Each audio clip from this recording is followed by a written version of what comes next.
নমস্কাৰ আপুনি চাই আছে দুপৰৰ সংবাদ মই জয়ন্ত মাধৱ গোস্বামী প্ৰথমে জনাইছো এটা ব্ৰেকিং নিউজ দক্ষিণ শালমাৰাৰ ফকিৰগঞ্জত ব্ৰহ্মপুত্ৰ নদীত ভয়ংকৰ নাও দুৰ্ঘটনা ব্ৰহ্মপুত্ৰ নদীৰ খহনীয়া প্ৰতিৰোধৰ কাম চলি থকাৰ সময়তে বালি ভৰ্তি নাও দুৰ্ঘটনাগ্ৰস্ত হয় কেমেৰাৰ সন্মুখতে খহনীয়া প্ৰতিৰোধৰ কামত ব্যৱহৃত জিঅ'বেগৰ বাবে কঢ়িয়াই অনা বালি ভৰ্তি এখন ইঞ্জিন চালিত নাও এনেদৰে পানীত বুৰ যায় সৌভাগ্যক্ৰমে ৰক্ষা পৰিল কেইবাজন শ্ৰমিক দুৰ্ঘটনাত খহনীয়া প্ৰতিৰোধৰ কামত নিয়োজিত লোক দুজন গুৰুতৰভাৱে আহত হৈছে আহত লোক দুজনক ততাতৈয়াকৈ ফকিৰগঞ্জ চিকিৎসালয়ত ভৰ্তি কৰোৱা হয় অন কেমেৰা নাও ডুবি যোৱাৰ দৃশ্য নাও দুৰ্ঘটনাত পতিত হোৱাৰ এক শিহৰণকাৰী দৃশ্য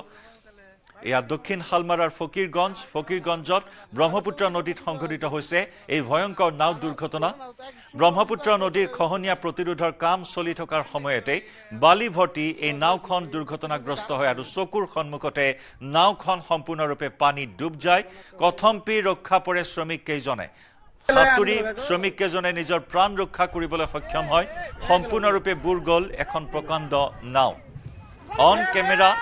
খহনীয়া প্ৰতিৰোধৰ কামত ব্যৱহৃত জিঅ'বেগৰ বাবে কঢ়িয়াই অনা বালি ভৰ্তি এই নাওখন ইঞ্জিন চালিত এই নাওখন চকুৰ সন্মুখতে নদীত ডুব গল সৌভাগ্যক্ৰমে ৰক্ষা পৰিল কেইবাজন শ্ৰমিকৰ প্ৰাণ দুৰ্ঘটনাত খহনীয়া প্ৰতিৰোধৰ কামত নিয়োজিত লোক দুজন গুৰুতৰভাৱে আহত হৈছে আহত লোক দুজনক ততাতৈয়াকৈ ফকিৰগঞ্জ চিকিৎসালয়ত ভৰ্তি কৰোৱা হৈছে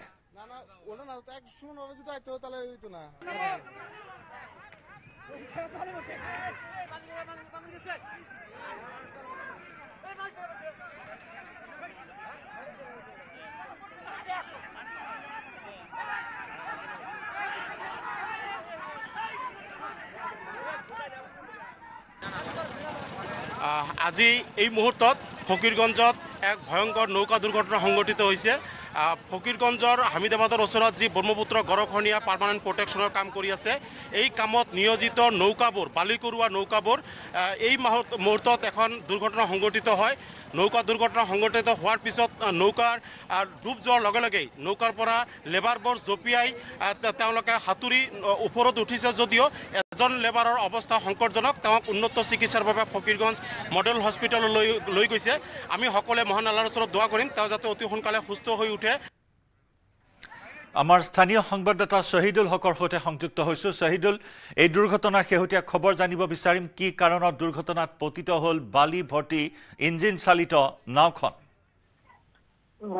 হয় আসলে দক্ষিণ শালমাৰাৰ যি ফকিৰগঞ্জত ব্ৰহ্মপুত্ৰ নদী তীব্ৰ গড়খহনীয়া চলি থকাৰ কাৰণে তাতে যি বিজ্ঞান প্ৰতিৰোধৰ ব্যৱস্থা কৰা এটা ব্যৱস্থা গ্ৰহণ কৰিছে আৰু তাৰ কাৰণে ইঞ্জিন চালিত নাৱেৰে তাতে যি বালি ভৰ্তি বেগ জিঅ' বেগ সেয়া পেলোৱাৰ আৰম্ভ হৈছে আৰু ঠিক তেনেদৰে বালি ভৰ্তি এখন জিঅ' বেগৰ নাও ইঞ্জিন চালিত নাও তাতে জিঅ' বেগ নমাবলৈ লোৱাৰ সময়তে যিহেতু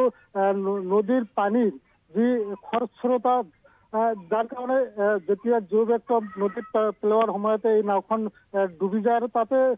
তাৰ লগতে নাওখনত থকা দুগৰাকীকৈ শ্ৰমিক গুৰুতৰভাৱে আহত হয় আৰু দুগৰাকী শ্ৰমিক হল এজন হল গোৱালপাৰা জিলাৰ সোণাৰীৰ দুলালাৰী আৰু আন এজন হল শৰীফুল ইছলাম বুলি জানিব পৰা গৈছে আৰু তেখেতসকলৰ ভিতৰত এগৰাকী গুৰুতৰভাৱে আহত বুলি আমি জানিব পাৰিছো তেখেতক ফকিৰগঞ্জৰ যি মডেল হস্পিটেল আছে তাতে লৈ যোৱা হৈছে আৰু তাতে চিকিৎসা প্ৰদান কৰি থকা হৈছে শহীদুল প্ৰয়োজনতকৈ অধিক বালি কঢ়িওৱা হৈছিল নেকি আচলতে স্থানীয় ৰাইজৰ ভাষ্য অনুপাতে যিখিনি আচলতে ইঞ্জিন চালিত নাৱত লৈ আহিব তাত আবাৰ লৈ অহা এটা সম্ভাৱনা ব্যক্ত কৰা হৈছে আৰু তাৰ লগতে যেহেতু নদীখন খৰস্ৰোতা নদী তাৰ পানী প্ৰবাহিত হৈছে খৰস্ৰোতা পানী আৰু সেইকাৰণে যেতিয়া নাৱৰ পৰা এই জিঅ' বেগসমূহ পানীত পেলোৱা হয় তেতিয়া নাও ইফালে পানীত সোমাই যোৱাৰ কাৰণে এনেকুৱা ধৰণৰ দুৰ্ঘটনা সংঘটিত হৈছে স্থানীয় ৰাজ্যৰ ভাষ্য মতে জয়ন্ত শহীদুল নাওখন ইতিমধ্যে উদ্ধাৰ কৰা হ'ল নে নাই নাওখন যেহেতু পানীৰ তল সোমাই পৰিছে এতিয়ালৈকে উদ্ধাৰ কৰা হোৱা নাই বুলি আমি জানিব পাৰিছো কাৰণ ইতিমধ্যে উদ্ধাৰ কাৰ্য চলিছে প্ৰথমতে মানুহখিনিক উদ্ধাৰ কৰা হৈছে আৰু মানুহখিনিক উদ্ধাৰ কৰি যেহেতু দুগৰাকী ব্যক্তি গুৰুতৰভাৱে আহত সিহঁতক চিকিৎসা প্ৰদানৰ ব্যৱস্থা গ্ৰহণ কৰা হৈছে আৰু তাৰ পিছৰ পৰ্যায়ত নাওখিনি উদ্ধাৰৰ ব্যৱস্থা গ্ৰহণ কৰা হৈছে কিন্তু এতিয়ালৈকে নাও উদ্ধাৰ কৰিব পৰা হোৱা নাই বুলি আমি জানিব পাৰিছো ধন্যবাদ শহীদুল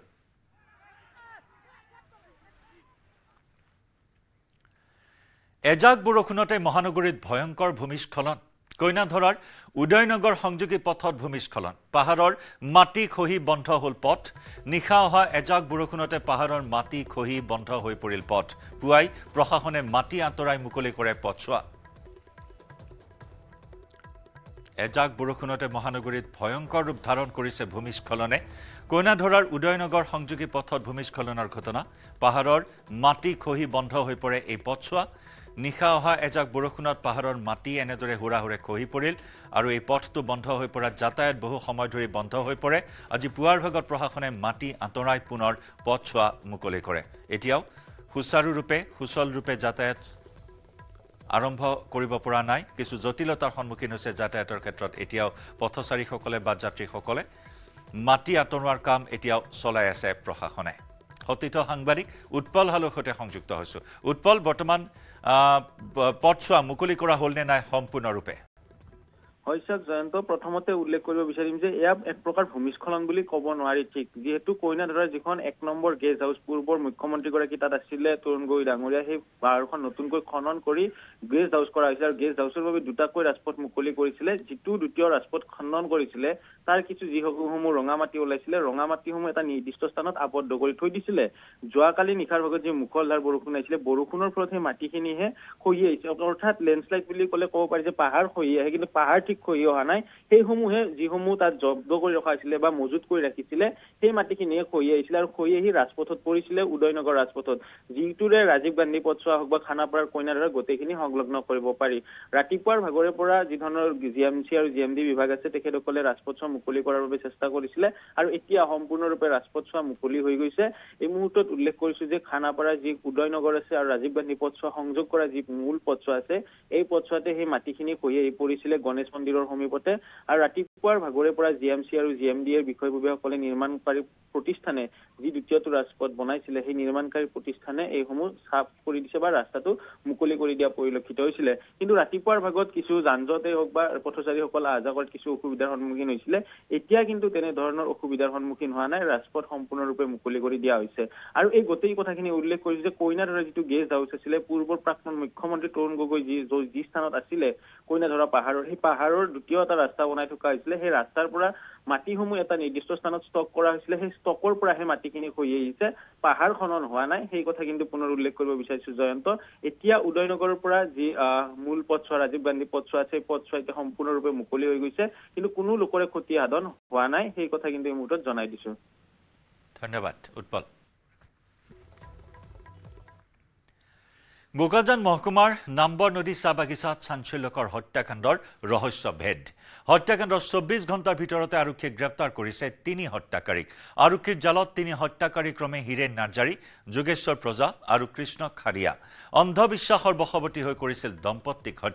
হত্যাৰ বলি হোৱা দুৰ্ভগীয়া দম্পতীক বেজালি কৰাৰ সন্দেহ কৰা হৈছিল দেওবাৰে ঘৰৰ পৰা প্ৰায় 1 কিলোমিটাৰ নিলগৰ এটা পুখুৰীৰ পৰা এছডিআৰএফে হাত ভৰি বন্ধা অৱস্থাত উদ্ধাৰ কৰিছিল জুৰলো মুণ্ডা আৰু পঞ্চমী মুণ্ডাৰ মৃতদেহ শনিবাৰে নিশা 3 সন্তানক খোৱা পাতিতে আক্ৰমণ কৰি মুৰ্মুৰ্ষু অৱস্থাত এৰি পলায়ন কৰিছিল দুৰ্বৃত্তই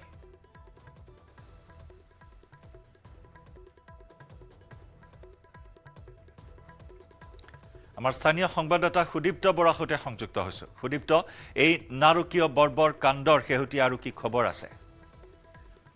হয় জয়ন্ত যোৱাকালি বোকাজান মহকুমা নাম্বৰ নদীত যি চাঞ্চল্যজনক হত্যাকাণ্ড সংঘটিত হৈছিলে সেই হত্যাকাণ্ডৰ লগত জড়িত বৰ্তমান 3 জনক আৰক্ষী আটক কৰিবলৈ সক্ষম হৈছে যোৱা ৰাতি আৰক্ষীয়ে অভিযান চলাই 3 জন হত্যাকাৰীক ক্ৰমে হীৰেন নাৰ্জাৰী যোগেশ প্ৰজা আৰু কৃষ্ণ খাৰিয়াক বৰ্তমান আৰক্ষীয়ে আটক কৰিবলৈ সক্ষম হৈছে আৰু তেওঁলোকৰ সৈতে জেৰা অব্যাহত ৰাখিছে আৰু বৰ্তমান আমাৰ সংবাদ মাধ্যমক আৰক্ষী প্ৰশাসনৰ ফালৰ পৰা কোনো ধৰণৰ তথ্য বৰ্তমানলৈকে দিয়া হোৱা নাই জয়ন্ত ধন্যবাদ সুদীপ্ত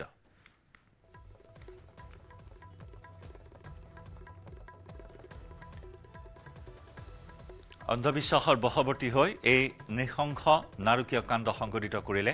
এহাল দম্পতীক এনেদৰে অতি নৃশংসভাৱে হত্যা কৰা হ'ল 3 সন্তানক আক্ৰমণ কৰি দম্পতীক হত্যা কৰা অভিযুক্ত ইতিমধ্যে আৰক্ষীৰ জালত পৰিছে 3 হত্যাকাৰী আৰক্ষীৰ জালত পৰিছে বৰ্তমান আৰক্ষীয়ে অনুসন্ধান চলাই আছে ঘটনাৰ আৰু বহু তথ্য লাভ কৰিবলৈ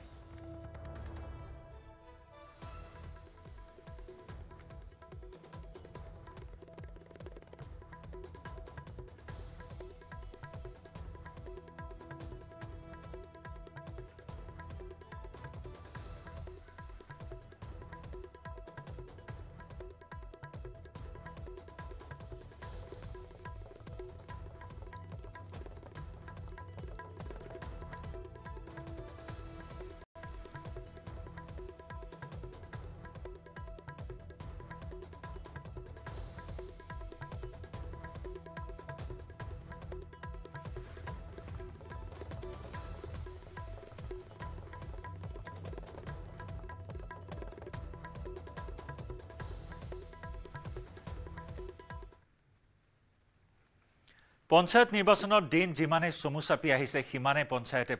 প্ৰাৰ্থীসকলে নিৰ্বাচনী প্ৰচাৰ জোৰদাৰ কৰি তুলিছে। গোৱালপাৰাতো প্ৰতিটো পঞ্চায়তৰ প্ৰাৰ্থীসকলৰ প্ৰচাৰ তুংগত। মুখ্যমন্ত্ৰী ডক্টৰ হিমন্ত বিশ্ব শৰ্মাই আজিৰে পৰা আৰম্ভ কৰিছে প্ৰচাৰ অভিযান। ধেমাজিতো আছে মুখ্যমন্ত্ৰীৰ প্ৰচাৰ অভিযান। এয়া ধেমাজিৰ পৰা পোনপটীয়া সম্প্ৰচাৰ। আজি যে কংগ্ৰেছৰ মানুহবিলাক ইলেকশ্যনত উঠিছে, আপোনালোকে কংগ্ৰেছৰ মানুহক সুধিব, তোমালোকৰ দিনত কলেজত এডমিশ্যন বিনামূলীয়া আছিল নাছিলে? মেট্ৰিকত ফৰ্ম ফিল আপ কৰোঁতে টকা লাগিছিলে নাই? লাগিছিলে। তোমালোকৰ দিনত নিযুত মইনা আছিলে নাছিলে? তোমালোকৰ দিনত অৰুণোদয় আছিলে নাছিলে? তোমালোকৰ দিনত বিনামূলীয়া চাউল আছিলে নাছিলে? তোমালোকৰ দিনত মথাউৰি পকা হৈছিলে নাই হোৱা? তোমালোকৰ দিনত ধেমাজিত মেডিকেল কলেজ হৈছিলে নাই হোৱা? তোমালোকৰ দিনত ধেমাজিত ইঞ্জিনিয়াৰিং কলেজ হৈছিলে নাই হোৱা? কি হৈছিলে? লুঙি আছিলে, ধুতি আছিলে, খুটা আৰু আঁঠুৱা আছিলে। লুঙি, ধুতি আৰু খুটা। সেইকাৰণে মই মাজে মাজে কংগ্ৰেছক কওঁ যে কংগ্ৰেছৰ বাবে এতিয়া সময় আহিছে হাতৰ ছবিটোৰ জাগাত লুঙিৰ ছবিত ইলেকশ্যন উঠাৰ কাৰণে। কাৰণ কংগ্ৰেছে লুঙি, ধুতি, খুটা আৰু আঁঠুৱাৰ বাদে একো বুজি নাপায়। সেইবাবে কংগ্ৰেছৰ হাতৰ চিনটো বদলি যাব লাগে আৰু কংগ্ৰেছে লুঙিৰ চিনত ভোটত উঠিব লাগে। কাৰণ কংগ্ৰেছে অসমৰ ৰাইজক লুঙিৰ বাদে আৰু একোৱেই দিয়া নাছিল, খুটাৰ বাদে একোৱেই দিয়া নাছিলে, আঁঠুৱা আৰু তাক বাদ দি আমাক একোৱেই দিয়া নাছিল। শ্ৰদ্ধাৰ ৰাইজ, আজি আপোনালোকে মনত পেলাওক, অসমৰ দৰে এখন ৰাজ্য য'ত চৰকাৰী চাকৰিৰ কাৰণে পঢ়া শুনাৰ কাম নাছিলে, দালালক টকা দিব পাৰিলে চৰকাৰী চাকৰি হৈছিলে। আজি যদি মই বিচাৰিলোহেঁতেন 1.5 লাখ ল'ৰা ছোৱালীক মই চাকৰি দিলো, এজনৰ পৰা যদি মই 1 লাখ টকাও ললোহেঁতেন মোৰ হাতত 15,000 কোটি টকা জমা হলেহেঁতেন। আৰু 1 লাখ টকা দিবৰ কাৰণেতো মানুহ ৰেডিয়ে আছে। এটা চৰকাৰী চাকৰি দিম বুলি ক'লে 1 লাখ টকা দিয়া মানুহ আছে নে নাই? আছে নে নাই? আজি যদি মই কওঁ যে মই এতিয়া চৰকাৰী চাকৰি দিম, 1 লাখ টকা দিয়ক, কিমান মানুহ ওলাব? কিন্তু আজি ভাৰতীয় জনতা পাৰ্টিৰ চৰকাৰখনে 1.5 লাখ চৰকাৰী চাকৰি দিলে, কাৰো পৰা 1 টকা তামোল পাণ এখনো নোখোৱাকৈ আজি 1.5 লাখ মানুহক চাকৰি দিলে। তাৰ ফলত লাভ কি হৈছে? চাকৰি পুৱাই চাকৰি পাইছে, কিন্তু তাৰ লগত মানুহৰ পঢ়া শুনাৰ প্ৰতি বিশ্বাস হৈছে যে পঢ়িলে চাকৰি পাম, পঢ়িলে কৰ্ম সংস্থাপন পাম। আজি মই যেতিয়া মিটিঙত আহোঁ, মোক ল'ৰা ছোৱালীয়ে সোধে, ছাৰ পুলিচত আমাক আকৌ ইণ্টাৰভিউ কেতিয়া ওলাব? এডিআৰইৰ ৰিজাল্ট কেতিয়া দিব? আৰু মোক সুধিলে মই বেয়াও নাপাওঁ, এটাই মই উত্তৰ দিওঁ যে এতিয়া পুলিচৰ ইণ্টাৰভিউ চলি আছে, নৱেম্বৰত আৰু পোষ্ট ওলাব। তাৰমানে আজি আমাৰ অসমত ল'ৰা ছোৱালীয়ে আশা কৰিব পাৰে যে মই যদি পঢ়া শুনা কৰোঁ অন্তত মোৰ ভৱিষ্যত আছে। আপোনালোকে চিন্তা কৰক, 5 লাখ কোটি টকাৰ যদি ইণ্ডাষ্ট্ৰী আনিব, অসমত সিকিউৰিটি গাৰ্ড কৰিবৰ কাৰণে ধেমাজিৰ ল'ৰা ছোৱালী কৰ্ণাটক, অন্ধ্ৰপ্ৰদেশত যাব নালাগে, সকলোৰে ঘৰৰ ল'ৰা মই অসমলৈ উভতাই লৈ আহিব পাৰিম, এই বিশ্বাস মোৰ আছে। শ্ৰদ্ধাৰ ৰাইজ, 7,000 টকাৰ কাৰণে আমাৰ ল'ৰা ছোৱালী সিকিউৰিটি কৰিবৰ কাৰণে অন্ধ্ৰপ্ৰদেশত যায়, কৰ্ণাটকত যায়। যদি কোনোবা ল'ৰাৰ মৃত্যু হয়, মৃতদেহটো ঘূৰি আহিব নোৱাৰে। 1 লাখ টকা পাবৰ কাৰণে চাকৰিত যাওক। এতিয়া আমিয়ে চিন্তা কৰিছো ল'ৰা ছোৱালীক জাপানত পঠাবৰ বাবে, জাপানী ভাষা আমি শিকাম, জাপানত 2 লাখ টকা মাহত দৰমহা পাব, তাত যাওক। কিন্তু 7,000 টকাৰ কাৰণে চাকৰি কৰিব গ'লে ঘৰত মাক বাপেককে পইচা দিব নে সিয়ে ভাল কৰি খাব পাৰিব? আজি অসমত আমি যদি এই 5 লাখ কোটি টকাৰ উদ্যোগ বনাব পাৰো, লাহে লাহে অসমত উদ্যোগৰ পৰিৱেশ সৃষ্টি হ'ব। কোনো মাকৰ পেটৰ ল'ৰা ছোৱালী কৰ্ণাটক হায়দৰাবাদত 7,000 টকাৰ কাৰণে চাকৰি কৰিব যাব নালাগে সকলো ল'ৰাক আমি অসমলৈ ধেমাজিলৈ উভতাই আনিব পাৰিম আজি 5 বছৰত যোৱা 4টা বছৰত সেই আত্মবিশ্বাসৰ মাজেৰে আমি কাম কৰিছো আৰু লাহে লাহে আপোনালোকে দেখিছে আমাৰ ৰাজ্যৰ পৰিৱেশ কেনেকুৱা হ'ল কংগ্ৰেছৰ দিনত পাৰৰ বাহৰ দৰে অংগনবাদী কেন্দ্ৰ হৈছিল আজি আমাৰ দিনত হোৱা অংগনবাদী কেন্দ্ৰ আপোনালোকে পাৰ্থক্য চাব প্ৰত্যেকখন হাই স্কুলতে আজি মই লাহে লাহে 8 কোটিকৈ টকা দিছো যাতে আমাৰ প্ৰত্যেকখন হাই স্কুল ডন বস্কো সেন্ট মেৰিজতকৈও ধুনীয়া হ'ব পাৰে আমাৰ স্কুলবিলাক আটাইতকৈ জাকত জিলিকা হ'ব পাৰে শ্ৰদ্ধাৰ ৰাইজ এই ধৰণৰ কামেৰে আমি আমাৰ ৰাজ্যখনক শুৱনি কৰিব খুজিছো আগুৱাই লৈ যাব খুজিছো আৰু আমাৰ ৰাজ্যখনক অসমৰ ভিতৰতে এখন ভাৰতৰ ভিতৰতে এখন শ্ৰেষ্ঠতম ৰাজ্যলৈ আমি ৰূপান্তৰ কৰিব খুজিছো আজি কংগ্ৰেছক চাব কংগ্ৰেছে দেখিলেই তেওঁলোকৰ খং যে বিজেপিয়ে অৰুণোদয় কিয় দিছে আৰে বিজেপিয়ে অৰুণোদয় কিয় দিছে বিজেপিয়ে টকা খোৱা নাই নহয় দুখীয়া মানুহক অৰুণোদয় প্ৰয়োজন আছে কাৰণে আমি অৰুণোদয় দিছো অৰুণোদয় দৰকাৰ আছে না নাই আপোনালোকে কওক আছে না নাই কালি যদি কংগ্ৰেছ চৰকাৰ আহিলে অৰুণোদয় বন্ধ কৰি দিয়ে বা মই যদি অৰুণোদয় বন্ধ কৰি দিও আপোনালোকে ভাল পাব নেকি ভাল পাব না বেয়া পাব ভাল পাব না বেয়া পাব ডাঙৰ কৰি কওক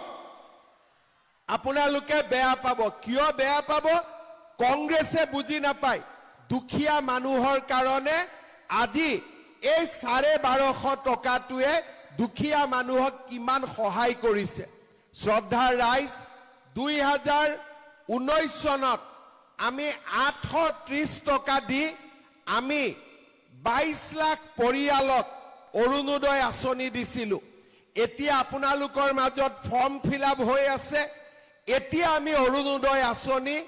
22 লাখৰ পৰা 40 লাখলৈকে লৈ যাম তাৰ মানে মোটামুটি এটা সমষ্টিত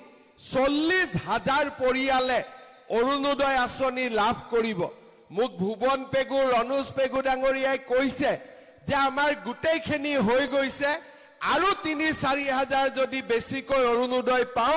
আমি গোটেইখিনিকে বিলাই দিব পাৰিম মই আজিয়ে কৈছো যে প্ৰত্যেক ঘৰ দুখীয়া পৰিয়ালে অৰুণোদয় পাব লাগে ধেমাজি শিশিৰ বৰগাঁও জোনাইৰ কাৰণে আৰু 3-4 হাজাৰ আৰু অৰুণোদয় বঢ়াই দিম যাতে সকলো মানুহে অৰুণোদয় আঁচনি পাব পাৰে কোনো বাদ পৰিব নালাগে সকলো মানুহকে আমি দিব পাৰো শ্ৰদ্ধাৰ ৰাইজ নতুনকৈ ফৰ্ম ফিল আপ হৈছে আপোনালোকে যিবিলাকে দুখীয়া মানুহে পোৱা নাই পঞ্চায়ত ইলেকশ্যনৰ সময়ত জিলা পৰিষদৰ মেম্বাৰ আঞ্চলিক পঞ্চায়তৰ মেম্বাৰ তেওঁলোক গাঁৱে গাঁৱে যাব দুখীয়া মানুহে ক'ব যে মা মোৰ অৰুণোদয়ত নাম অহা নাই বাবা মোৰ অৰুণোদয়ত নাম অহা নাই ধুনীয়াকৈ ডায়েৰীত নাম লিখি ল'ব আৰু ইলেকশ্যনৰ পিছতেই আমি তেওঁলোককো দি সকলোকে আমি অৰুণোদয় আঁচনিৰ মাজত সোমাই ল'ম এইটোৱে হৈছে আমাৰ দায়িত্ব আৰু কৰ্তব্য মই আমাৰ যিসকল ইলেকশ্যনত উঠিছে তেওঁলোকক মই অনুৰোধ কৰিম গাঁৱত যেতিয়া আমি যাম কোনোবা বিধৱা মানুহ দেখা পাম মইতো মুখ্যমন্ত্ৰী সব গাঁৱততো যাব নোৱাৰো কিন্তু আমাৰ প্ৰাৰ্থীসকল গাঁৱত যাব আপোনালোকৰ মাজত যাব কোনোবা দুখীয়া মানুহে অৰুণোদয় পোৱা নাই কোনোবা বিধৱা মানুহে অৰুণোদয় পোৱা নাই কোনোবা বিয়া নোহোৱা ছোৱালীয়ে অৰুণোদয় পোৱা নাই এইবাৰ দুখীয়া মানুহে অৰুণোদয় পোৱা নাই এইবাৰ সকলোৰে নাম লিখি লৈ আহিব যেতিয়া আমি জুন মাহত নতুন অৰুণোদয় দিম সকলো মানুহে যাতে এইবাৰ অৰুণোদয় পাব পাৰে দুখীয়া মানুহ যাতে কোনো অৰুণোদয়ৰ পৰা বাদ পৰি যাব নালাগে শ্ৰদ্ধাৰ ৰাইজ আপোনালোকে চিন্তা কৰক যোৱা লোকসভা ইলেকশ্যনৰ সময়ত মই কৈ গৈছিলো যে ঘৰ পাবৰ কাৰণে যি জিঅ' টেগিং আছে এইবাৰ মই আত্মসহায়ক গোট জীৱিকা সখী দি জিঅ' টেগিং কৰাম এইবাৰ জিঅ' টেগিং হ'ল নে নাই ভাল কৰি আপোনালোকে কওক আগতকৈ ভাল হল নে নাই এতিয়া ইমানটোলৈকে আমি নিয়ম কৰিব খুজিছো যে যিবিলাকৰ নাম কিবা কাৰণত জীৱিকা সখী বাইদেউসকলেও লোৱা নাই এতিয়া আমি আপোনালোকক এটা সুবিধা দিম নিজৰ ঘৰৰ জিঅ' টেগিং যাতে নিজে আপোনালোকে কৰি দিব পাৰে কাৰো ওচৰত হাত পাতিব নালাগে তাৰ মানে এইবাৰ মই অৰুণোদয় সকলোকে দিয়াৰ কাম সম্পূৰ্ণ কৰিম দ্বিতীয়তে ঘৰৰ যাতে লিষ্টত আমাৰ প্ৰতিগৰাকী আগতে নোপোৱা মানুহৰ ঘৰ আহিব পাৰে দুখীয়া মানুহৰ নাম ঘৰৰ লিষ্টত সোমাব পাৰে এমপি ইলেকশ্যনৰ সময়ত মই কৈ গৈছিলো অসমৰ কতো নাই আগতে কমপ্লেইন আছিলে জিঅ' টেগিং ললে টকা দিব লাগে 10,000 দিব লাগে 15,000 দিব লাগে 20,000 দিব লাগে এইবাৰ জিঅ' টেগিং মোটামুটি বিনা পইচাত টেগিং হৈছে না নাই কৰবাত যদি কোনবাই চাহ একাপ খাইছে বেলেগ কথা কিন্তু পইচা লবতো কোনেও হাঁ কৰা নাই কৰিছে নেকি অৰ্থাৎ লাহে লাহে আমি অসমখনৰ পৰিৱৰ্তন কৰি আনি আছো শ্ৰদ্ধাৰ ৰাইজ এইবাৰ আমি আৰু কেইটামান নতুন কাম কৰিব খুজিছো যোৱা এপ্ৰিল মাহৰ 1 তাৰিখৰ পৰা ইলেক্ট্ৰিচিটি বিলৰ দাম মই 1 টকা কমাই দিছো এইবাৰ যেতিয়া ইলেক্ট্ৰিচিটি বিল আহিব আগতকৈ 1 টকা আপোনালোকৰ দাম কমি আহিব নৱেম্বৰ মাহত অক্টোবৰ মাহত যদি ভগৱানে মোক সহায় কৰে মোৰ মনত ইচ্ছা আছে ইলেক্ট্ৰিচিটিৰ দাম আৰু 1 টকা কমাই দিবৰ কাৰণে যাতে দুখীয়া মানুহে ইলেক্ট্ৰিচিটিৰ বিল দিয়াটো সহায় পাব পাৰে শ্ৰদ্ধাৰ ৰাইজ মহিলাসকলে মোক সোধে 10,000 টকাটো মামা কেতিয়া দিব এইটো এটা চিন্তা হৈ আছে হয় নে নহয় আছে না নাই চিন্তা এতিয়া আপোনালোকে এইটো কথা মোক নুখুধিব 10,000 টকা বিহালীত দি আমি আৰম্ভ কৰি দিছো ভুৱন পেগু ৰণোজ পেগু প্ৰদান বৰুৱাই যিদিনাখনে দিন দিয়ে সেইদিনাখনে আহি মই ইয়াত দি থৈ যাম মোৰ কোনো আপত্তি নাই মোৰ ফালৰ পৰা এতিয়া সব ক্লিয়াৰ হৈ গৈছে এতিয়া মাত্ৰ ভুৱন কেতিয়া দিবি এটা ডেট দি দে না হা এটা আপোনালোকক কোন তাৰিখে লাগে আপোনালোকে কক ডেট এটা বানপানীৰ আগত লাগে নে পিছত লাগে আপোনালোকক বিহালীত যেনেকে পালে তেনেকে ভুৱন পেগু ৰণোজ পেগু প্ৰদান বৰুৱাৰ লগত মই আলোচনা কৰিম 3খন মিটিং হ'ব এখন ধেমাজিত এখন আমাৰ শিলাপথাৰত এখন আমাৰ জুনাইত আৰু এই 3খন মিটিং কৰি মে মাহ নহলেও জুন মাহৰ ভিতৰত আপোনালোকক 10,000 টকাটো মই ক্লিয়াৰ কৰি দিম হ'ব ডাঙৰকে হাত চাপৰে এতিয়া আকৌ কোনোবাই ৰেকৰ্ড টেকত কৰি লওক জুনৰ ভিতৰত দিম বুলি কৈছো তেতিয়াহে মোক মনত পেলাই দিব পাৰিব হয় নে নহয় এতিয়া আমাৰ কাম হৈ গল চিন্তা কৰিব নালাগে 10,000 টকাটো আপোনালোকে পাই যাব কিন্তু 10,000 টকাটো শেষ নহয় বিহালীত যেতিয়া মই 10,000 টকাটো আই মাতৃসকলক দিছিলো এগৰাকী আই মাতৃক খুদিলো মোক ফটো তুলি আছিলে মাজনী আই মাতৃ ফটোটো নুঠিলে তেতিয়া মই কলো কি মোবাইলটো বেয়া নেকি বোলে মামা মোবাইলটো বেয়া 10,000 টকাটো আজি লম নহয় নতুন মোবাইল এটা কিনিম এতিয়া কথাটো হল মোবাইল কিনিব নালাগে ঠিক আছে ভগৱানে যদি কেতিয়াবা মোক শক্তি দিয়ে আপোনালোকক মই চৰকাৰৰ পৰা ফ্ৰী মোবাইল এটা দি দিম কেতিয়াবালৈকে এতিয়া কোৱা নাই লাহেকৈ কিন্তু এই 10,000 টকাটো আমি যোনদিনাখন পাম কংগ্ৰেছৰ মানুহবিলাকে বিহালীত উলিয়াইছিলে যে মামা এনে কৈছে 10,000 নিদিয়ে মই 10,000 দি দিলো এইবাৰ ইলেকশ্যনত কংগ্ৰেছে তাতে ইলেকশ্যনে নেখেলিলে সব বিজেপি আনকণ্টেষ্ট জিকি গল কাৰণ প্ৰচাৰ বেছি কৰি আছিলে মই নিদিও বুলি আৰু মই যি কওঁ আজিলৈকে প্ৰত্যেকটো কথা ৰাখি আহিছো নে নাই গতিকে এতিয়া আপোনালোকক মই এটা অনুৰোধ কৰিম 10,000 টোতো পাবই 10,000 টোৰ কাৰণে মই একো কোৱা নাই কিন্তু 10,000ত মই শেষ নকৰো 10,000 যিসকলে ভাল কৰি খৰচ কৰিব মই আজি আপোনালোকক প্ৰতিশ্ৰুতি দিছো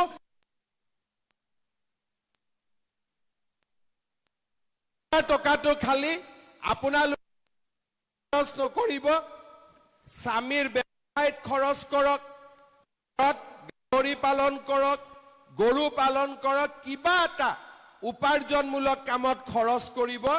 10,000 টকা এই বছৰ, অহা বছৰ মই আপোনালোকক 25,000, তাৰ পিছৰ বছৰ আপোনালোকক মই 50,000 টকা দিম। এইটো আপোনালোকে ভিডিঅ' ৰেকৰ্ডিং কৰি ৰাখি দিয়ক,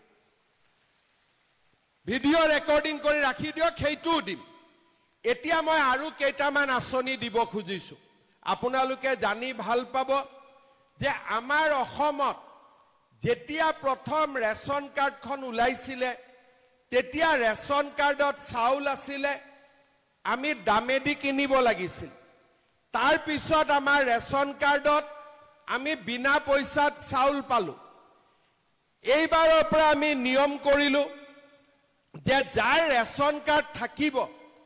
সেই ৰেচন কাৰ্ড থকা মানুহে মেডিকেলত গ'লে 5 লাখ টকাৰ বিনামূলীয়া আমাৰ চিকিৎসা পৰিয়ালটোৱে পাব পাৰে। চাউল হ'ল, ৰেচন কাৰ্ড হ'ল। এইবাৰ আমি এটা নিয়ম কৰিছো যে ল'ৰা ছোৱালীৰ যেতিয়া কলেজত এডমিশ্যন হ'ব,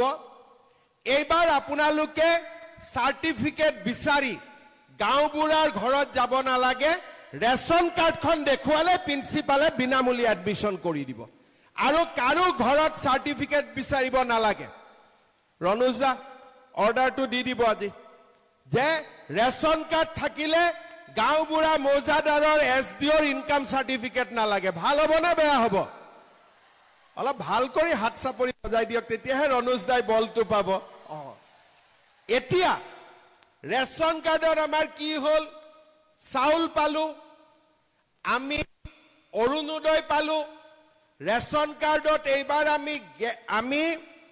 ৰেচন কাৰ্ডত আৰু আমি কি পালো? বিনামূলীয়া মেডিকেল পালো আৰু বিনামূলীয়া এডমিশ্যন পালো। এতিয়া মোৰ পৰা লিখি লওক, অক্টোবৰ মাহৰ 1 তাৰিখৰ পৰা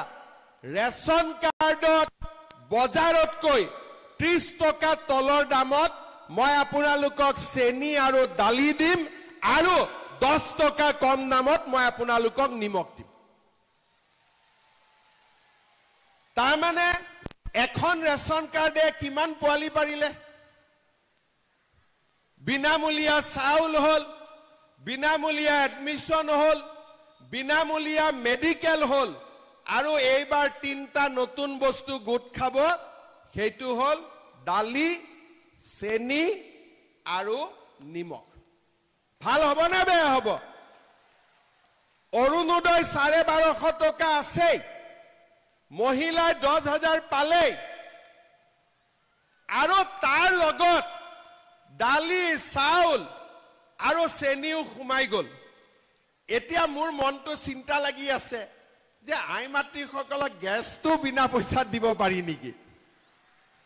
এতিয়ালৈকে মই পাৰা নাই, কিন্তু মোৰ মূৰত এইটো চিন্তা সোমাই আছে। যদি গেছতো অলপ দাম কমাই দিব পাৰি। এতিয়া উজ্জ্বলা গেছৰ দাম কিমান? 550, হয়নে নহয়? কিমান? 1000 হ'ল যাৰ উজ্জ্বলা নাই, যাৰ উজ্জ্বলা আছে তাৰ হ'ল 550 টকা, 950 হ'ল যাৰ উজ্জ্বলা নাই। এতিয়া 550 যাৰ আছে তাকো যদি 200-300 টকা কমাই দিব পাৰো, 950 যাৰ আছে তাকো যদি 200-300 কমাই দিব পাৰো, আপোনালোকৰ বহুত সুবিধা হৈ যাব। ঘৰখন আপোনালোকে ধুনীয়াকৈ চলাব পাৰিব, হয়নে নহয়? ঠিক কৈছো নে নাই? এতিয়া আমি আৰু এটা কাম কৰিব খুজিছো। আমাৰ যে নিযুত মইনা স্কিম আছিলে, এতিয়াতো ছোৱালীবিলাক এইবাৰ পাছ হ'ব, ছেকেণ্ড ইয়াৰ পাব। ছেকেণ্ড ইয়াৰতো আমি নিযুত মইনা দিম, ফাৰ্ষ্ট ইয়াৰতো আমি নিযুত মইনা দিম। কিন্তু ল'ৰাবিলাকে কয় মামা আমাৰ কাৰণে একো নাই নেকি? ইও এটা ভেজাল যে ল'ৰাবিলাকৰ কাৰণেও কিবা এটা লাগে। এইবাৰ আমি কি কৰিছো, যিমান ল'ৰাই BA BSc পাছ কৰিব, 1 বছৰটো চাকৰি নাপায়, পৰীক্ষা দি থাকিব লাগে। BA BSc পাছ কৰা সকলো ল'ৰাৰে বেংক একাউণ্টত বা PG পাছ কৰা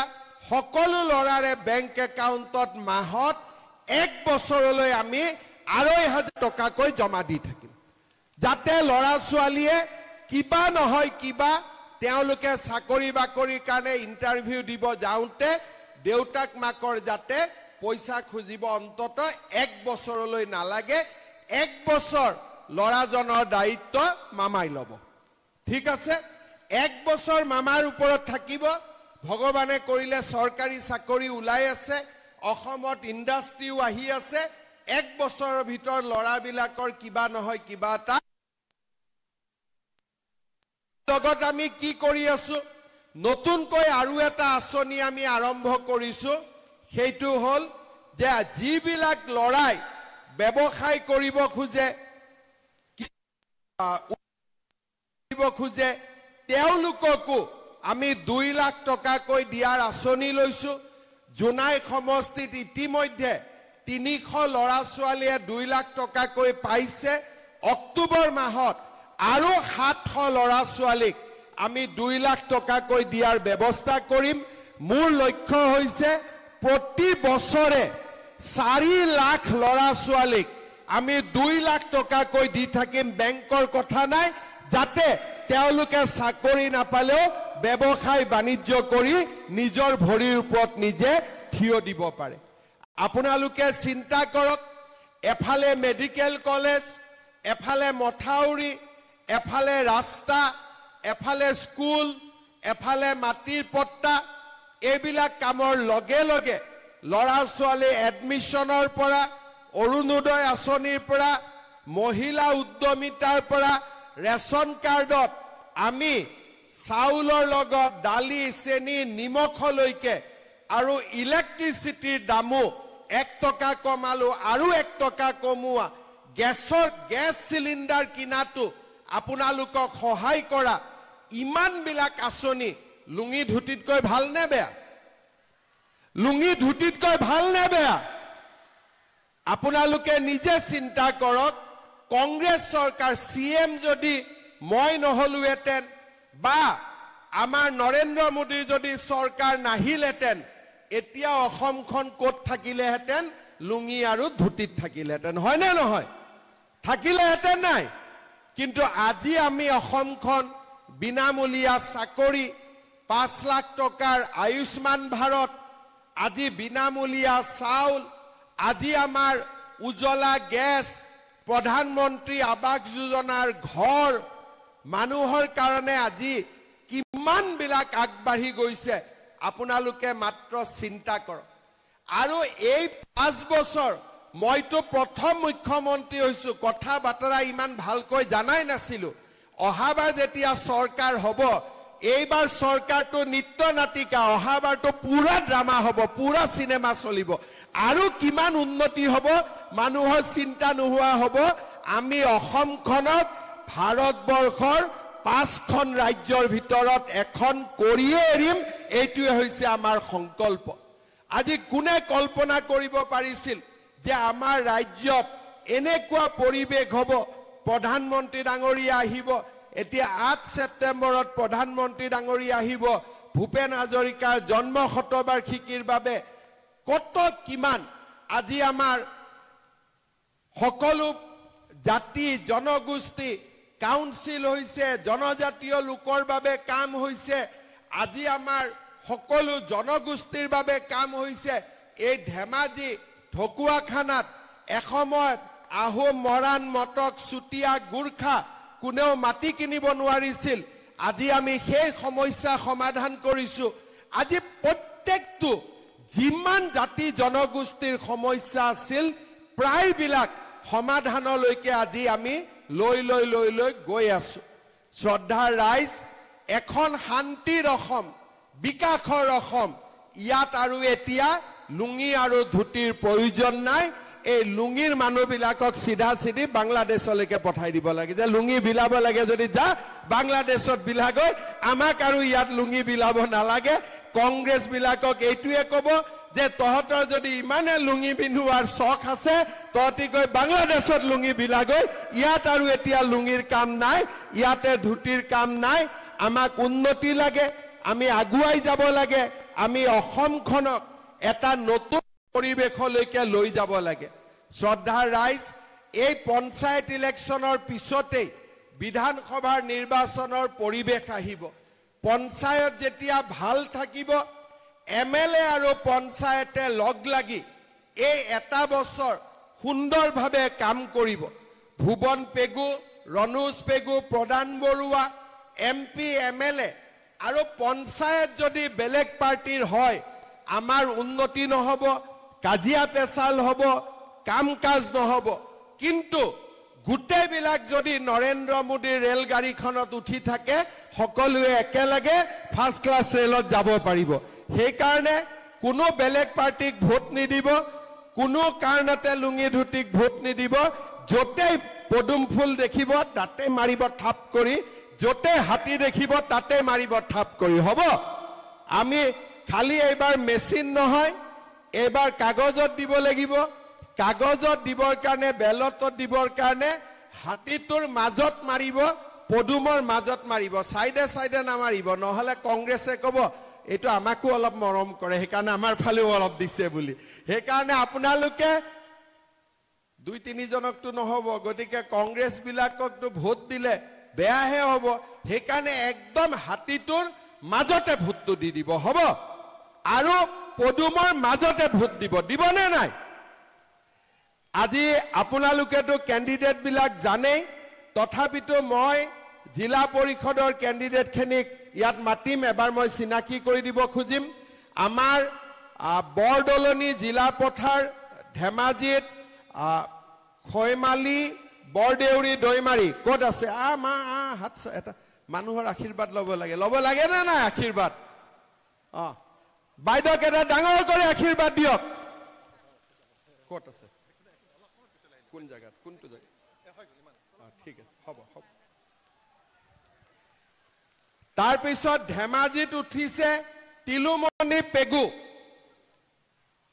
এটা হাত চাপৰি মাৰক বাইদেউৰ কাৰণে তাৰ পিছত গগামুখত উঠিছে জ্যোতিপ্ৰভা পেগু দিয়ক এটা হাত চাপৰি তাৰ পিছত মাছখোৱাত উঠিছে জীৱন পেগু জীবন গগৈ দিয়ক ৰাইজক সেৱা কৰক ৰাইজক ঠিক আছে এতিয়া আমাৰ শিলা পথাৰৰ প্ৰাৰ্থী অমলা বিশ্বাস দাস আহক এটা হাত চাপৰি সবেই আমাৰ শিশিৰ বৰগাঁৱত উঠিছে ভূপেন চুতীয়া আহক দিয়ক সকলো এটা হাত চাপৰি ভূপেন চুতীয়াৰ কাৰণে মধ্য জোনাইত উঠিছে মুন্না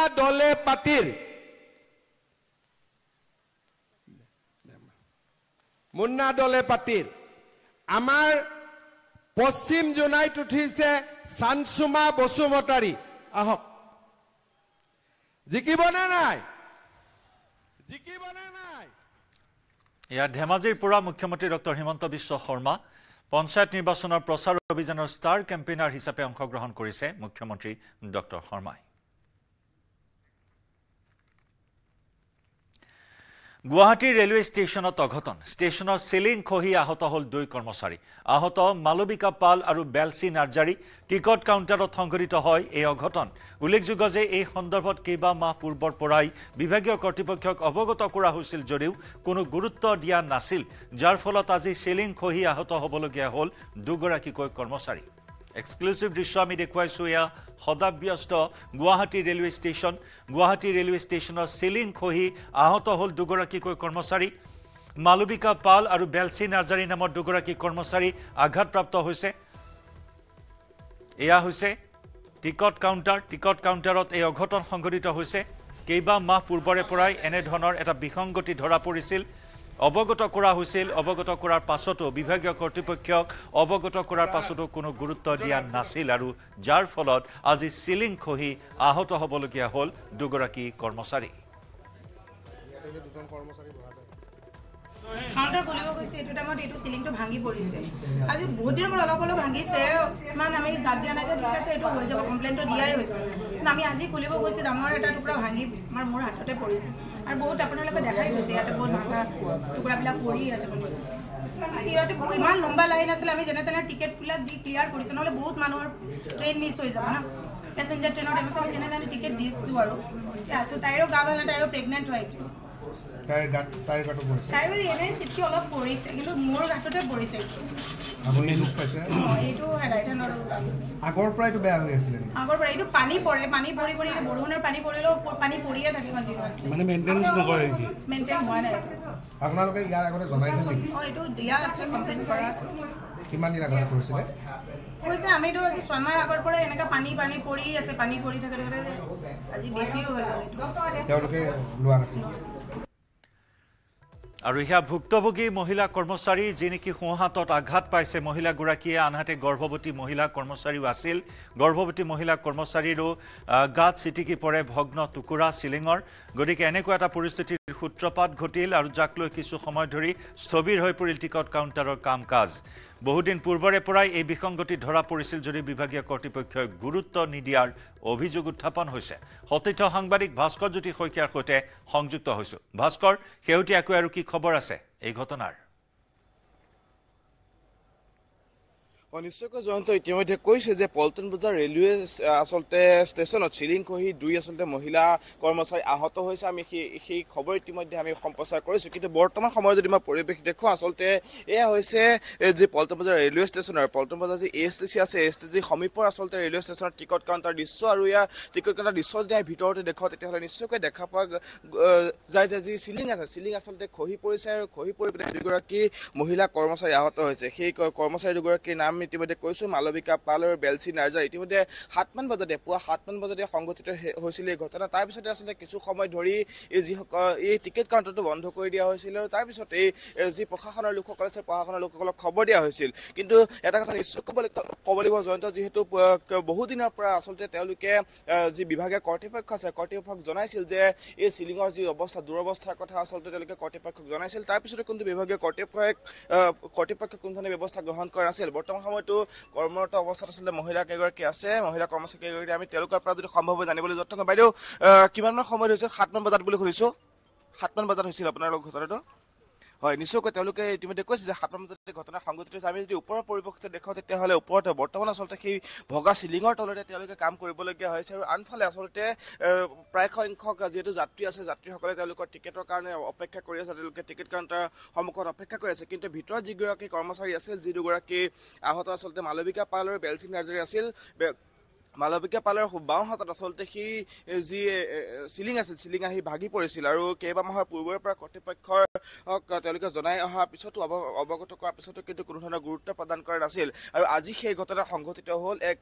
দুৰ্ঘটনা আসলতে এই যি চিলিং আছিল চিলিংখন ভাগি পৰিছিল ভাগি পৰাৰ পিছতে আহত হৈছিল মালবিকা পাল আৰু তেওঁৰ বাওঁ হাতত আসলতে যথেষ্ট পৰিমাণে তেওঁ আহত হৈছে আৰু আহত হোৱাৰ পিছতে তেওঁক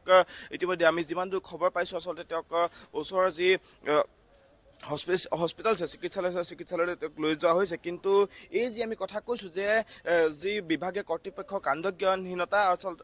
অৰ্থাৎ তেওঁলোকে বহুদিন ধৰি অৱগত কৰাৰ পিছতে বিষয়টো অৱগত কৰাৰ পিছতে কিন্তু তেওঁলোকে কোনো ধৰণৰ ব্যৱস্থা গ্ৰহণ কৰা নাছিল আৰু আজি সেই আচলতে ঘটনা সংঘটিত হ'ল চিলিং খহি আচলতে যি কৰ্মচাৰী আছিল মহিলা কৰ্মচাৰী আছিল সেই মহিলা কৰ্মচাৰীসকল আহত হৈছে দুগৰাকী কৰ্মচাৰী আচলতে আহত হৈছে মালবিকা পাল আৰু বেলচি নাৰ্জাৰী যিহেতু এই কোঠাটোত আচলতে টিকট কাউণ্টাৰটো যিহেতু তেওঁলোকে কৰ্মৰত অৱস্থাত আছিল আৰু সেই সময়ত আচলতে পুৱা 7 পৰা 7:30 বজাৰ ভিতৰতে আচলতে এই মহিলা কৰ্মচাৰী দুগৰাকীৰ হাতত আচলতে সেই যি চিলিং আছিল চিলিং আহি খহি পৰিছিল আমি যদি পুনৰ যদি দৃশ্যটো দেখাওঁ তেতিয়াহ'লে এই চিলিঙত আছে পানী পৰি থাকে তেওঁলোকে ওপৰৰ টিঙৰ যদি কথা কওঁ তেতিয়াহ'লে এক দুখ লগা আচলতে এই ঘটনা আৰু যিহেতু এই টিঙৰ আচলতে ফুটা টিং আৰু টিঙৰ পৰা পানী পৰি থাকে তাৰ ফলতে এই যি চিলিং আছিল চিলিংখন পচি গৈছিল আৰু পচি যোৱাৰ পিছতে ভাস্কৰ এই মুহূৰ্তত মেৰামতিৰ কি ব্যৱস্থা গ্ৰহণ কৰিছে ৰেলৱে কৰ্তৃপক্ষৰ ফালৰ পৰা কিবা প্ৰতিক্ৰিয়া জানিব পৰা হৈছে এই বিষয়টোত কাৰণ বহু পূৰ্বেই অৱগত কৰাৰ পিছতো কিন্তু গুৰুত্ব প্ৰদান নকৰিলে য'ত নেকি গৰ্ভৱতী মহিলা কৰ্মচাৰীও কৰ্মৰত আছিল এই অঘটন সংঘটিত হোৱাৰ সময়ছোৱাত হয় নিশ্চয়কৈ জয়ন্ত বৰ্তমান সময়ত যদি আমি কথা কওঁ তেতিয়াহ'লে আচলতে এই চিলিংখনৰ যি ভগা চিলিংখন আছে চিলিংখনৰ কিন্তু কোনো মেৰামতিৰ ব্যৱস্থা বৰ্তমানেও কিন্তু ৰেলৱে প্ৰশাসনৰ বিভাগীয় কৰ্তৃপক্ষ কিন্তু বৰ্তমান সময়ত তেওঁলোকে অহা নাই বা তেওঁলোকে কৰা নাই আমি যদি পৰিৱেশটো দেখাওঁ তেতিয়াহ'লে নিশ্চয়কৈ আপোনালোকে দেখা হ'ব এই যি চিলিংখন আছে ভগা চিলিং আচলতে সেই যেনেদৰে ভাগি পৰিছিল তাৰপিছতেই সেই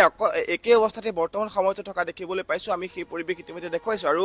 তলত যিখিনি আচলতে ভগা চিলিংখিনি পৰিছিল সেই চিলিংখিনি বৰ্তমানে চাফা চিকুণ কৰা হৈছে কিন্তু ওপৰৰ যি ভগা চিলিংখন আছে চিলিংখন কোনো এই বৰ্তমান সময়তো কোনো ধৰণৰ মেৰামতি কৰা নাই বৰ্তমান সময়ত কোনো ধৰণৰ তেওঁলোকে ব্যৱস্থা গ্ৰহণ কৰা নাই মেৰামতি কৰাৰ লগতে গোটেই পৰিৱেশটো তেওঁলোকে পৰীক্ষা কৰিব লাগিছিল যিহেতু আমি আন কিছু দৃশ্য দেখুৱাওঁ তেতিয়াহ'লে নিশ্চয়কৈ আমি দেখুৱাবলৈ সক্ষম হ'ম যে সেই ভগা চিলিংখনৰ সমীপতে আন এখন চিলিং বৰ্তমান সময়ত আচলতে পচি থকা পৰিলক্ষিত হৈছে সেইখন কোন মুহূৰ্তত আচলতে খহি পৰে বা কোন কাৰ গাত পৰে আচলতে দুৰ্ঘটনা সংঘটিত কৰাৰ কোনো ঠিকনা নাই কিন্তু বৰ্তমান সময়ত আচলতে কোনো ধৰণৰ ব্যৱস্থা গ্ৰহণ কৰা নাই বিভাগীয় কৰ্তৃপক্ষ জয়ন্ত ধন্যবাদ ভাস্কৰ BCCIৰ চলিত বৰ্ষৰ বাছনিৰ তালিকাত নাই ৰিয়ান পৰাগৰ নাম BCCIৰ এই বছৰৰ 4টা গ্ৰেডৰ তালিকা প্ৰকাশ 34জনীয়া ৰিটেইনাৰশ্বিপত আছে 4টাকৈ গ্ৰেড A+ গ্ৰেডত আছে ৰোহিত শৰ্মা বিৰাট কোহলি জসপ্ৰীত বুমৰাহ ৰবীন্দ্ৰ জাদেজাও আছে A+ গ্ৰেডত A গ্ৰেডত আছে Muhammad Siraj KL Rahul Shubman Gill A গ্ৰেডত Hardik Pandya Muhammad Shami Rishabh Pant B গ্ৰেডত আছে সূৰ্য কুমাৰ যাদৱ কুলদীপ যাদৱ B গ্ৰেডত আছে অক্ষৰ পেটেল যশস্বী জয়সৱাল B গ্ৰেডত আছে শ্ৰেয়স আয়াৰৰ নাম গ্ৰেড সিট আছে ৰিংকু সিং তিলক বৰ্মা ঋতুৰাজ গায়কৱাড শিৱম দুবে ৰবি বিষ্ণয় C গ্ৰেডত আছে ৱাশ্বিংটন সুন্দৰ মুকেশ কুমাৰ সঞ্জু চেমছন অৰ্ষদীপ সিং প্ৰসিদ্ধ কৃষ্ণ ৰজত পাটিদাৰ আছে C গ্ৰেডত C গ্ৰেডত আছে ধ্ৰুৱ জুৰেল সৰফৰাজ খান নীতিশ ৰেড্ডি C গ্ৰেডত আছে ঈশান কিষণ অভিষেক শৰ্মা আকাশদীপ C গ্ৰেডত আছে বৰুণ চক্ৰৱৰ্তী আৰু হৰ্ষিত ৰাণা কিন্তু এই তালিকাত নাম নাই অসম সন্তান ৰিয়ান পৰাগৰ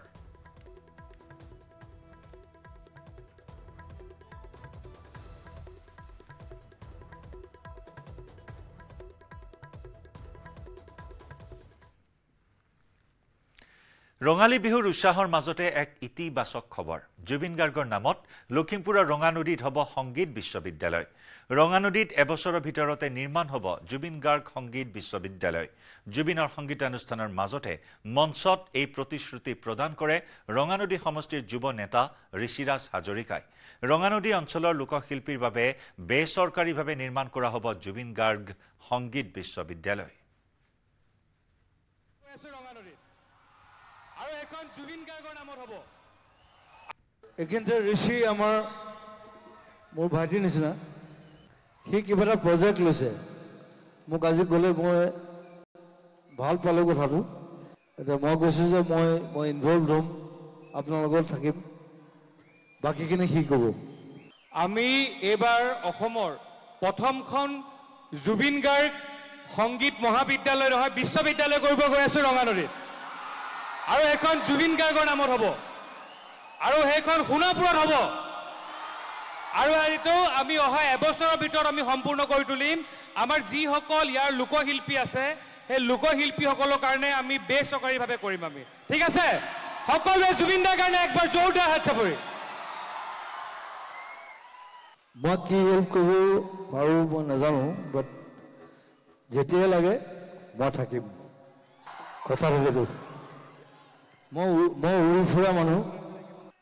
ই অকণমান মোৰ নিচিনা এই কুকুৰ ভাল পায় সি অজগৰ ভাল পায়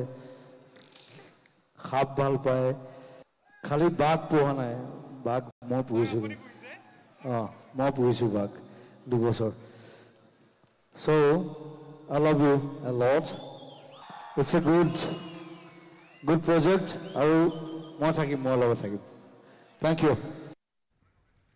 আৰু ইফালে মায়াবিনী গানক লৈ খুহুতীয়া মন্তব্য জুবিন গাৰ্গৰ মঞ্চলৈ অলপ মাল খাই অহা বুলি কৈ খুৰাসক্ত অৱস্থাত পুৱতি নিশা 3 বজাত মায়াবিনী গানটো সৃষ্টি কৰা বুলি প্ৰকাশ কৰে জুবিন গাৰ্গে মায়াবিনী গাম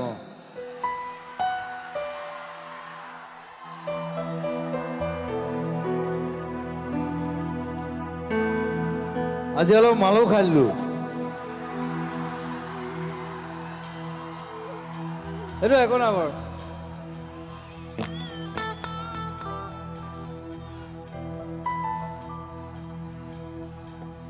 মায়াবিনী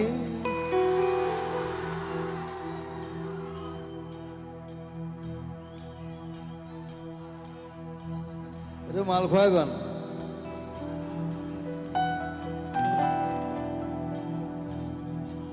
আৰু যেতিয়া গানটো বনাইছিলোঁ তেতিয়া মই ফুল মাল খাইছিলোঁ এইবিলাক কোনো নকয় মই কৈ দিওঁ ৰাতি 3টা বজাত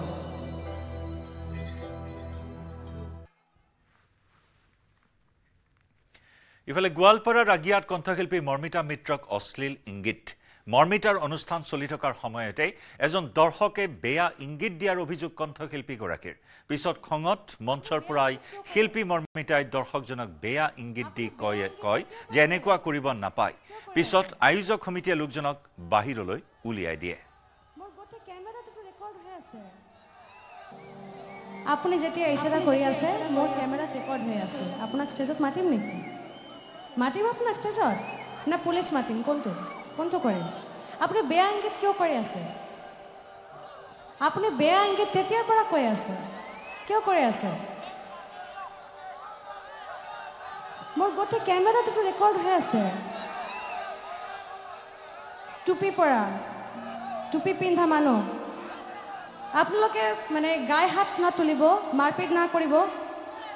তেখেতক ওলাই দিয়ে এতিয়াৰ পৰা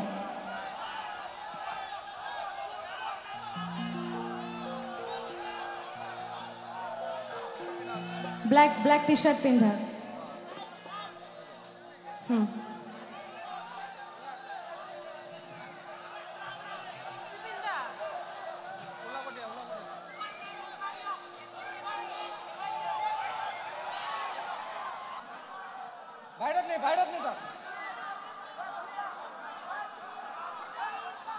মানে এজন দৰ্শকক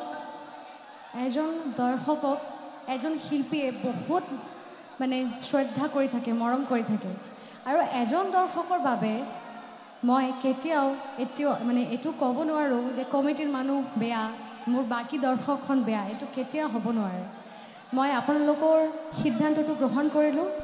আৰু মই এতিয়া মানে এইটোৱেই চাম যে আপোনালোকে মানে গায়ে হাত তুলিব এনেকৈ বুজাই এনেকুৱা কৰা নালাগে কমিটি ইমান ডাঙৰ এটা প্ৰগ্ৰাম পাতি আছে এনেকুৱা আপোনালোকে ইমান মৰম দি আছে মাজৰ পৰা এজন তেতিয়াৰ পৰা বেয়া ইংগিত কৰি আছে বহু সময়ৰ পৰা মই দেখি আছোঁ মোৰ কেমেৰামেনক মই কৈছোঁ যে এইটো নজৰ ৰাখিবা তুমি এই লৈ 4বাৰ মই এইটো চালোঁ তাৰপিছতে মই ক'লোঁ তো মোৰ মনে হৈছে এইটো এনেকুৱা মানে কোৱা দৰকাৰ কাৰণ মোৰ নিচিনা বাকী বেলেগ শিল্পীবিলাকেও অকৱাৰ্ড ফিল কৰি থাকে ষ্টেজৰ মাজত গান গাবলৈ অসুবিধা হৈ থাকে মনত কিবা এটা বেলেগ বাজে এটা বেয়া কথা ফুৰিবলৈ থাকে এনেকুৱা হৈ থাকে মাফ কৰিব যদি কিবা মোৰ ভুল হৈ থাকে এতিয়া